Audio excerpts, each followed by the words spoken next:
और चलिए फिलहाल आपको बता दें बड़ी खबर, कोरोना अपडेट। हरियाणा में कोरोना पर नहीं लग रहा ब्रेक। लगातार दूसरे दिन 7,000 से ज्यादा केस पिछले 24 घंटे में आए हैं और 7,077 नए मरीज पिछले 24 घंटे में। कोरोना से 29 लोगों की मौत अब तक हो चुकी है।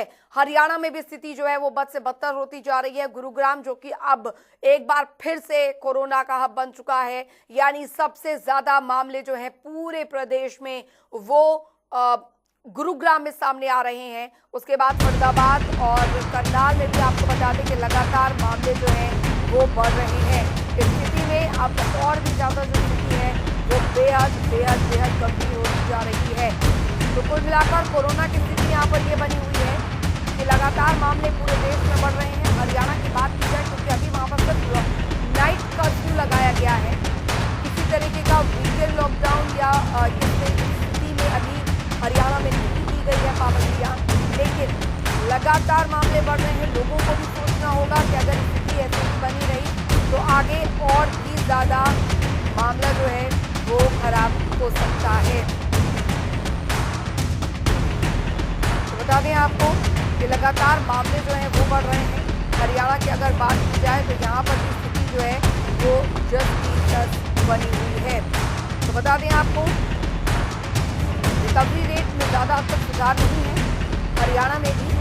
और अगर हरियाणा के कुल मामलों की बात की जाए तो 3.5 लाख है, हालांकि अब तक 3.8 लाख लोग ठीक हुए हैं। मौत का आंकड़ा भी लगातार बढ़ रहा है।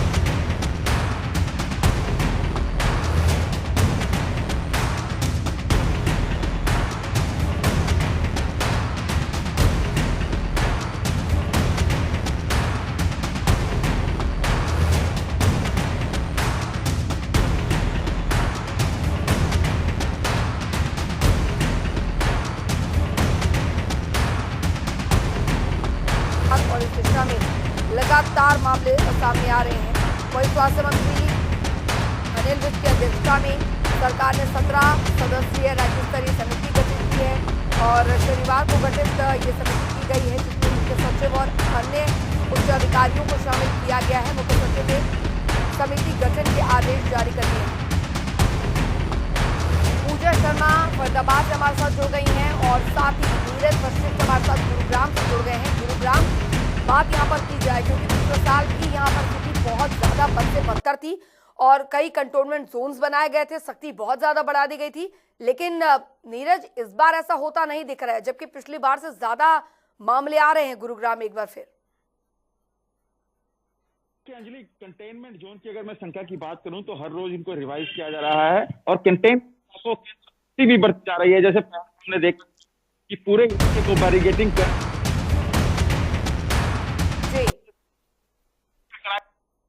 की तरफ से, लेकिन अब हर रोज जो है कंटेनमेंट जोन जो केस पड़ रहे हैं, पीछे 17 दिन की बात करूं तो 15,000 नए संक्रमित केसेस सामने आए हैं साइबर सिटी गुरुग्राम में। जो सबसे समस्या उभर है अंजलि, वो पूरी नहीं हो पा रही है, नाकाम साबित होती जा रही है। ऑक्सीजन सिलेंडर की जो भारी कमी साइबर सिटी गुरुग्राम के अंदर या दिल्ली एनसीआर के अंदर देखने को मिल रही है, झेलनी पड़ रही है। जो संक्रमित मरीज हैं जो ऐसी गंभीर हालत के अंदर हो पा रही है अंजलि, तो अपने आप में बड़े सवाल जरूर है। दूसरी तीसरी सबसे बड़ी समस्या ये है कि उद्योग नगरी के तौर पर जाना जाता है, औद्योगिक के तौर पर साइबर सिटी का नाम, तो जो मजदूर हैं उनका पलायन रोकने में जिला प्रशासन नाकाम रहा है। तो इसको लेकर उद्योगपतियों के अंदर खासी परेशानी का सबब जरूर है कि लगातार अगर इस तरह से पलायन होता रहा तो कैसे वो औद्योगिक इकाइयों को चलाएंगे। चौथी सबसे बड़ी बात यह है कि अनिल विज की मीटिंग है आज कि प्रदेश के अंदर संपूर्ण लॉकडाउन लगाया जाए कि ना लगाया जाए, गुड़गांव के अंदर लॉकडाउन लगाया जाए कि ना लगाया जाए, फरीदाबाद के अंदर लॉकडाउन लगाया जाए कि ना लगाया जाए। ये बड़ी अहम चीजें हैं जिनका कि आज 3 या 4 बजे तक खुलासा जरूर हो पाएगा। जी बिल्कुल, ये महत्वपूर्ण जानकारी नीरज वशिष्ठ हम तक पहुंचा रहे हैं कि आज राज्य के गृह मंत्री जो है वो बैठक लेने वाले हैं और लॉकडाउन को लेकर प्रदेश में क्या स्थिति रह सकती है आगे, उस पर विचार विमर्श किया जाएगा। इसके लिए 3-4 बजे तक का वक्त का इंतजार जरूर करना पड़ेगा। पूजा, क्योंकि अब स्थिति यहाँ पर ये है, फरीदाबाद में भी लगातार मामले आंकड़े बढ़ रहे हैं। फिलहाल ताजा अपडेट कोरोना केसेस को लेकर फरीदाबाद में क्या है आपके पास?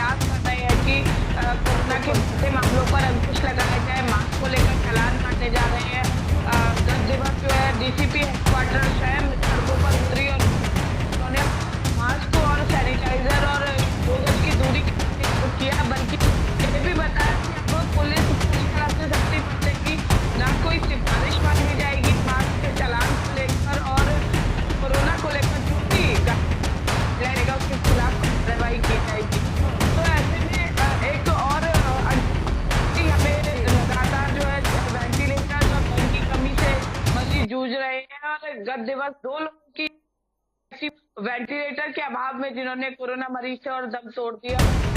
ऐसे हालात आने वाले समय में और भी अतिजनक बन सकते हैं, ऐसी आशंका जताई जा रही है। हालांकि कहा यह जा रहा है सार्वजनिक तौर पर कि संसाधनों की कोई कमी नहीं है, न बेड की कमी है, न वेंटिलेटर की कमी है, लेकिन जिस फरीदाबाद के लोग जूझ रहे हैं ग्राउंड लेवल पर की बात करें, काफी चिंताजनक कहे जा सकते हैं।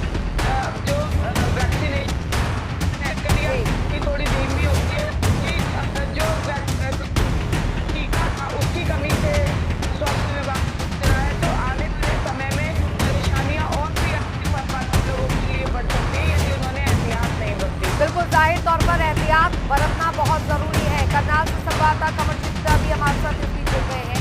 कमलजीत, फिलहाल करनाल में स्थिति भी बहुत ज्यादा खराब होती नजर आ रही है, सख्ती बढ़ाई गई है, आज मीटिंग भी होनी है राज्य के गृह मंत्री।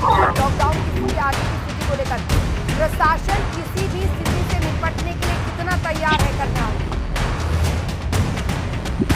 अच्छी देखने वाली बात तो है, करनाल में 501 मामले आए हैं और 4 मौतें हैं। उसके साथ अगर बात करें 371 पॉजिटिव केस हैं। और इसी के साथ अगर लगातार बात की जाए तो इस पूरे मामले को लेकर कल जो शिक्षा मंत्री है वो करनाल आए थे, कार्यक्रम में थे, तो उनका भी कहीं ना कहीं इशारा लॉकडाउन की ओर था। उनका यही कहना था कल मीटिंग है, आज 3 बजे जो मीटिंग अनिल विज ने बुलाई है उसको लेकर अगर सबकी निगाह टिकी हुई है कि क्यों, किस वजह से ये मीटिंग रखी गई है, और हो सकता है ये कोरोना के लगातार जो मामले बढ़ रहे हैं इसको लेकर रखी गई है। और लॉकडाउन की जो स्थिति है इससे जो मंत्री थे उन्होंने कहीं ना कहीं इशारा जरूर किया था कुछ भी हो सकता है। इसी के साथ अगर बात करें तो लगातार जो मामले बढ़ रहे हैं, वैक्सीन का भी काम काफी तेज चल रहा है। और इंद्री क्षेत्र की अगर बात करें तो कल वहां पर 400 से ऊपर लोगों को वैक्सीन दी गई है। और इसी के साथ सबसे बड़ी बात तो यह कि वो लोग फिर घरों से निकलने को सब कुछ अपने घरों के कामों के लिए निकल रहे हैं, मार्केट में निकल रहे हैं, हर जगह जहां पे भी आप जाएंगे वहां पर आपको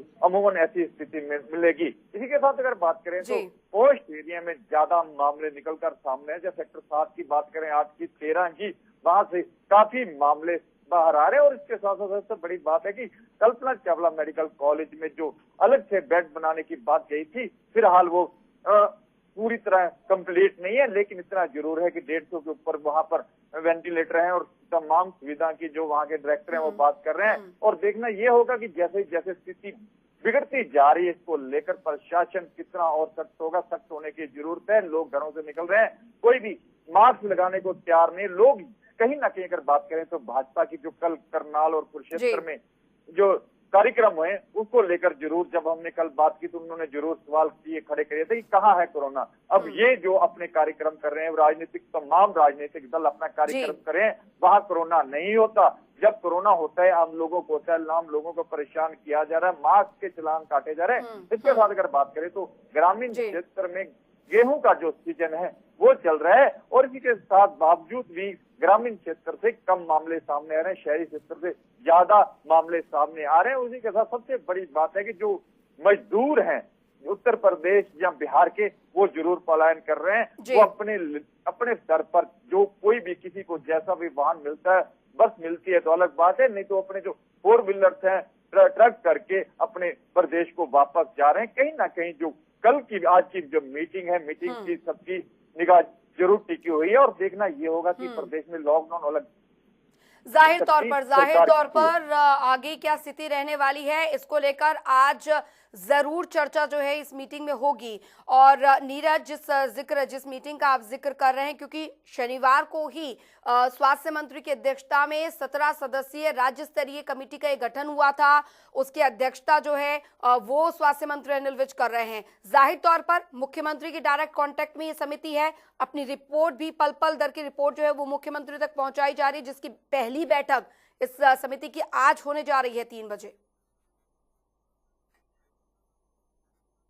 बिल्कुल, अगर देखा जाए तो आज जो मीटिंग है, मीटिंग के ऊपर सबकी जो आंख टिकी हुई है। और सभी के साथ अगर बात करें तो पूरे प्रदेश की जो मुख्यमंत्री पिछले 3 दिनों से लगातार मॉनिटरिंग कर रहे हैं, डीसी हो गए या दूसरे तमाम अधिकारियों से बातचीत कर रहे हैं। इसी को लेकर आज की जो मीटिंग है, अहम मीटिंग है, मीटिंग में क्या फैसले ले जाते हैं ये जरूर देखना होगा। और इसी के साथ अगर बात करें तो वैक्सीन को लेकर जरूर लोग कह रहे हैं कि हर उम्र के लोगों को वैक्सीन लगनी चाहिए। और इसको जी। लेकर वैक्सीन लगाने के लिए जैसे पहले जरूर लोगों में भ्रम था, लेकिन जैसे जैसे मामले बढ़ते जा रहे हैं, दिल्ली और आसपास के जो प्रदेश है, बिल्कुल। चाहे दूसरी जगह पे महाराष्ट्र में लॉकडाउन लगा, इसको लेकर कहीं ना कहीं लोगों के मन में भय जरूर जाहिर है। तौर पर लेकिन जो पाबंदियां political- बढ़ाई जाएगी नीरज। जाहिर तौर पर अब स्थिति यहाँ पर ये हो गई है कि कम से कम वहां पर पाबंदियां बढ़ा दी जाए जहां पर सबसे ज्यादा मामले सामने आ रहे हैं। नीरज, आपको मेरी आवाज मिल रही है क्या? नीरज, आप मुझे सुन पा रहे हैं? चलिए, लगता है संपर्क टूट गया है। पूजा, क्योंकि अब स्थिति यहां पर यह आ गई है कि जिन जिलों में मामले बढ़ रहे हैं सबसे ज्यादा तेजी के साथ, वहां पर कम से कम पाबंदियां या किसी तरीके का कर्फ्यू जो है वो लगाया जाने की जरूरत बढ़ गई है। आज होने वाली मीटिंग में जाहिर तौर पर इस पर चर्चा जो है वो की जा सकती है, क्योंकि ऐसे कई जिले हैं हरियाणा में।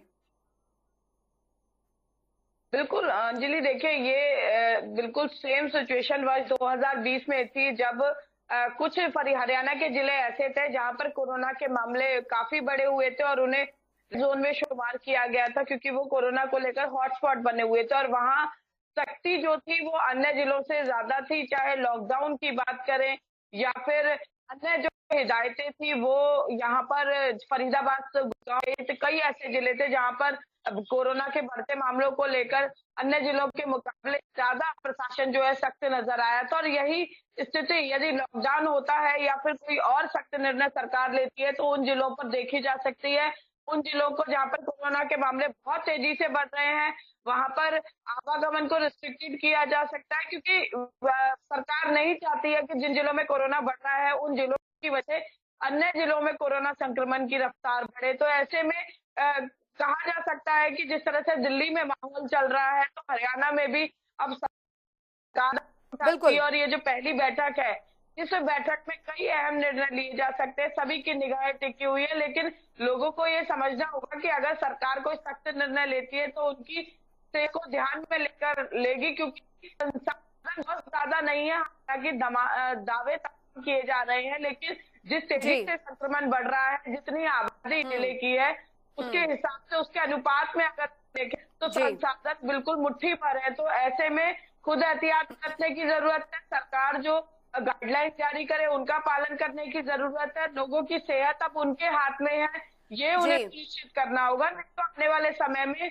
न केवल लोगों के लिए मुश्किलें बढ़ेंगी बल्कि सरकार के लिए भी मुश्किलें बढ़ेंगी, क्योंकि जब इस जो परिस्थितियां है वो नियंत्रण से बाहर हो जाती है तो फिर पैनिक की स्थिति उत्पन्न हो जाती है।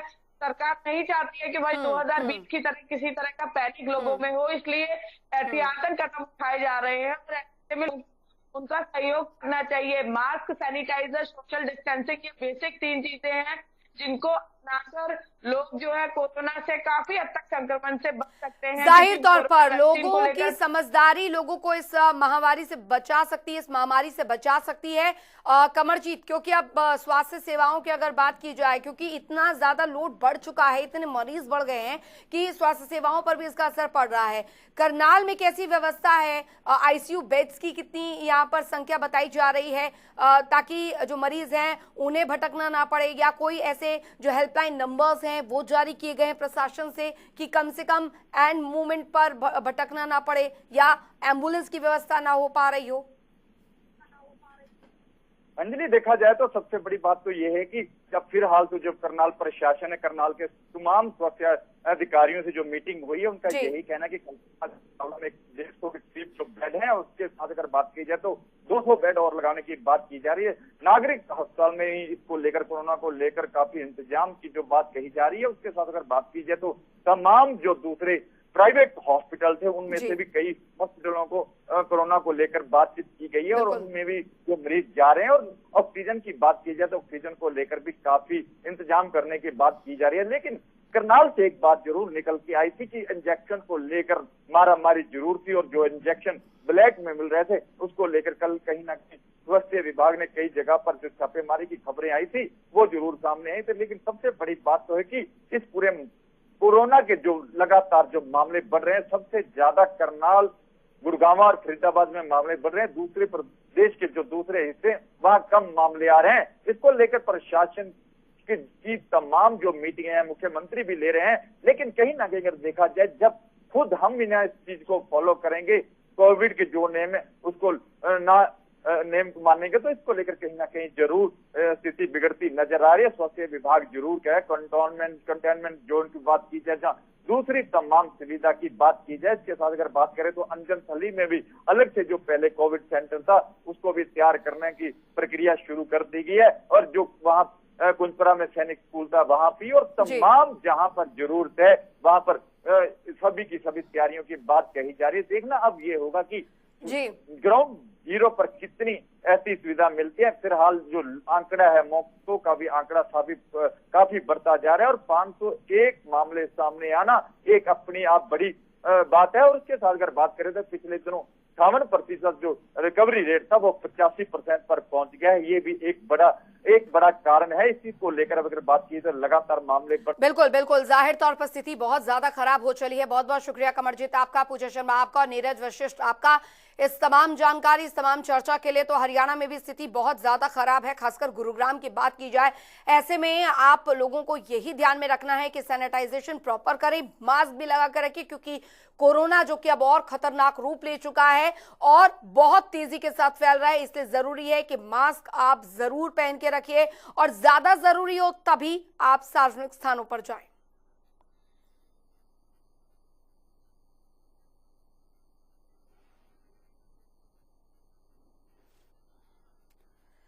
तो फिलहाल हरियाणा में भी हालात जो हैं वो बद से बदतर बने हुए हैं। लगातार कोशिश ये की जा रही है कि स्थिति को नॉर्मल किया जाए, लेकिन वो नॉर्मल तभी होगी जब लोग समझदार बनेंगे, मास्क और सैनिटाइजर करते रहेंगे।